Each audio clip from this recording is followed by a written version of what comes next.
भक्तों, ओम नमः शिवाय, श्री शिवाय नमस्तुभ्यम, जय श्री महाकाल। जी हाँ भक्तों, क्या आपका भी जो बच्चा है उसका जो मन है वो पढ़ाई में बिल्कुल भी नहीं लगता। आप लोग बहुत ज़्यादा परेशान रहते हो उसकी पढ़ाई के लिए कि आखिर हमारा जो बच्चा है पढ़ता क्यों नहीं है। जब भी आप उसको पढ़ाने के लिए बैठाते हो तो इधर उधर के कामों में लग जाता है, लेकिन पढ़ता बिल्कुल भी नहीं है। आपको समझ में नहीं आता कि आखिरकार हमारा जो बच्चा है वो पढ़ता क्यों नहीं है। मतलब आपने उसके पीछे क्या कुछ नहीं किया।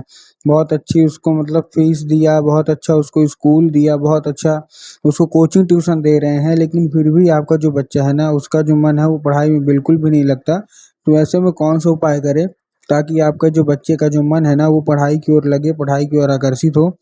आज की इस वीडियो के माध्यम से हम आपको बताने वाले हैं क्या करना है, कैसे करना है, पूरा आपको बताने वाला हूँ।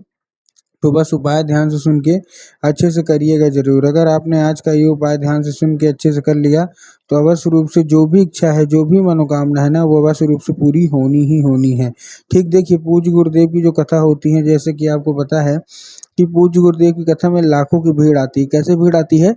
लाखों की भीड़ आती है। और जब गुरुदेव की कथा में लाखों की भीड़ आती है तो वहाँ ज़्यादातर जो भक्त रहते हैं वो क्या करते हैं, पत्र के द्वारा अपनी मनोकामना गुरुदेव तक पहुँचाते हैं। किसके द्वारा? पत्र के द्वारा। तो अभी गुरुदेव की कथा चल रही थी, आज से 4-5 महीना पहले की बात है। गुरुदेव की कथा चल रही थी और गुरुदेव की कथा में लाखों की भीड़ आई।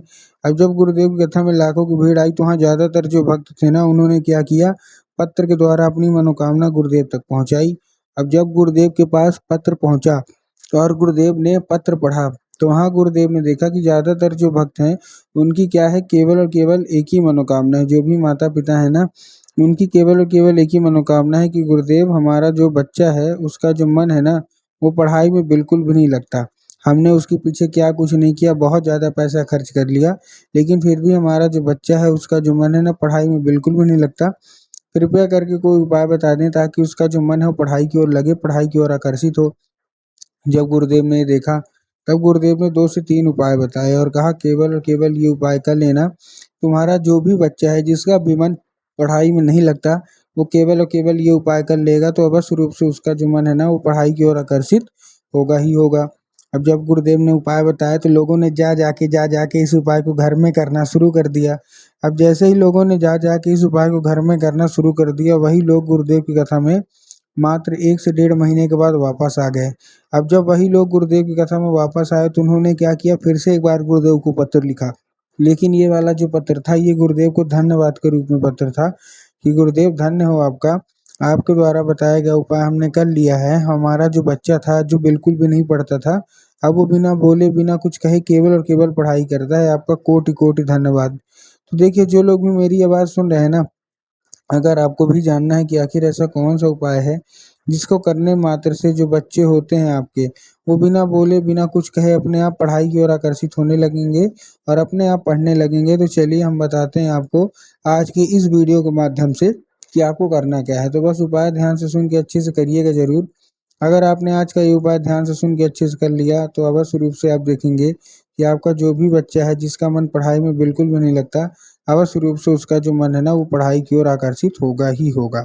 ठीक, लेकिन उससे पहले चैनल पे अगर पहली बार आए हैं और आवाज़ मेरी पहली बार सुन रहे हैं तो वीडियो कर दें लाइक और चैनल को भी कर लें सब्सक्राइब, ताकि पूजनीय पंडित प्रदीप जी मिश्रा के रोज नए नए उपाय जो कि मैं उनकी कथा से सुनता हूँ, श्रवण करता हूँ, सबसे पहले मैं आपको प्राप्त करा सकूँ। ठीक, तो देखिए, जो हमारा सबसे पहला उपाय है, इस उपाय में आपको करना क्या है। जो हमारा सबसे पहला उपाय है, इस उपाय में आपको लेना क्या है, आपको लेना है, जो सबसे पहला उपाय है उसमें लेना है 3 काली तिल और 1 धतूरा। ध्यान से उपाय सुनिएगा, बहुत बड़ा उपाय बता रहा हूँ। 3 काली तिल और 1 धतूरा। अब देखिए, काली तिल और काली मिर्च में ना बहुत सारे लोग कन्फ्यूज़ भी होते हैं कि काली तिल क्या है, काली मिर्च क्या है, हमको थोड़ा साफ-साफ बताओ।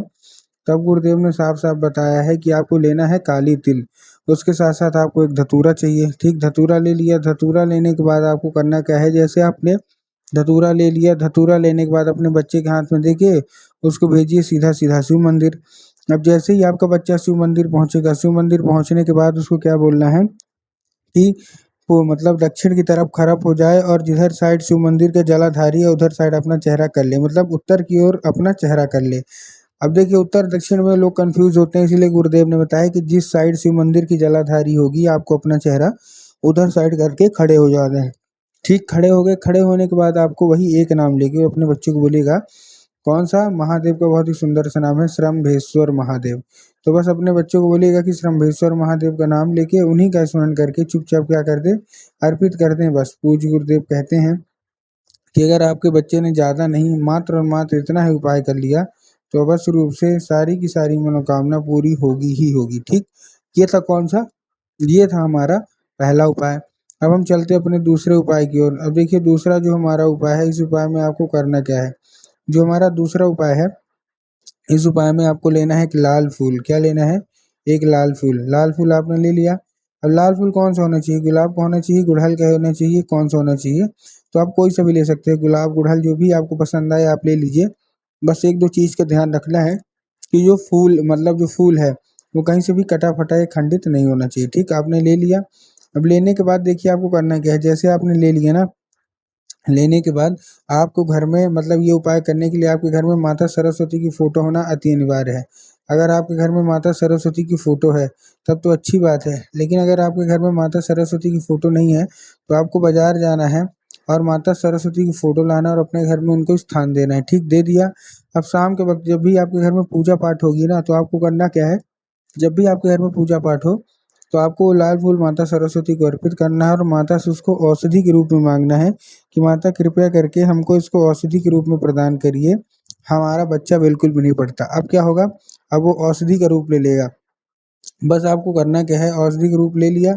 औषधि का रूप लेने के बाद आपको क्या करना है, शाम के वक्त जब भी आपका बच्चा खाना पीना खा के सो जाए तो आपको क्या करना है, वो लाल फूल उठाना और अपने बच्चे के माथे पे 2 से 3 बार फेर देना है। पूज्य गुरुदेव कहते हैं कि अगर आपने उसको फेर दिया तो उसके ज़रिए, किसके ज़रिए? फूल के ज़रिए स्वयं माता सरस्वती उसके दिमाग में प्रवेश कर जाएँगी। ठीक? ये था हमारा कौन-सा? ये था हमारा दूसरा उपाय। अब हम चलते हैं अपने तीसरे और आखिरी उपाय की ओर। अब देखिए जो हमारा तीसरा और आखिरी उपाय है, इस उपाय में आपको क्या करना है, इस उपाय में सबसे पहले आपको लेना क्या है, आपको लेना है एक पान का पत्ता और पान के पत्ते के ऊपर आपको शहद का लेपन कर देना है। तो पान का पत्ता ले लिया, शहद का लेपन कर दिया। अब शहद का लेपन करने के बाद आपको करना क्या है, मतलब पहुँच जाना है कहाँ, उसको लेके सीधा-सीधा शिव मंदिर, अपने बच्चे के हाथ में दे के उसको सीधा-सीधा शिव मंदिर भेज दीजिए। शिव मंदिर भेजने के बाद आपको करना क्या है, उसको क्या बोलना है शिव मंदिर भेजने के बाद, कि आपके दिमाग में आया होगा कि जाएँगे और बाबा भोलेनाथ के ऊपर अर्पित करवा देंगे, जो कि पूर्णतः गलत है। आपको बाबा भोलेनाथ के ऊपर अर्पित नहीं करवाना, आपको माता शोक सुंदरी के ऊपर अर्पित करवाना है।